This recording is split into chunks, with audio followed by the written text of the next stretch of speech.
Still rocking that sleek Huawei P40 Pro but missing your favorite Google Play apps? Huawei devices, especially the P40 Pro, don't come with Google Play services pre-installed due to certain restrictions. But don't worry, we're going to explore some options to get those Android apps you need, while being mindful of the potential risks involved. First things first, let's check out Huawei's AppGallery. It's preloaded on your phone, and you might find some of the apps you are looking for there. Take a moment to search for familiar apps like YouTube, Gmail, or Google Maps to see if they are available. If you can't find what you need, the next option is to consider third-party app stores like AppGallery or Aurora Store. These stores offer a wide selection of Android apps, but it's crucial to understand the risks before downloading anything. Always research the app developer and read reviews to ensure the app is legitimate and safe. To install apps from these sources, you'll need to enable Install Unknown Apps in your phone's settings. Go to Settings, then Security, then More Settings. Look for Install Apps from external sources and enable it for the browser or file manager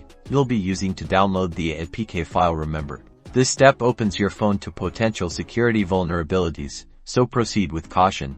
Alternatively, some users explore methods of sideloading Google Play services. Be aware that these methods can be complex, potentially void your warranty, and may pose significant security risks to your device. Always back up your phone before attempting any major changes. Research the method thoroughly and understand the potential consequences. Weigh the benefits against the risks before proceeding. So, there you have it, a few ways to potentially get those missing apps on your Huawei P40 Pro. Remember to prioritize your phone's security and do your research before installing anything from unknown sources. Good luck, and stay safe out there.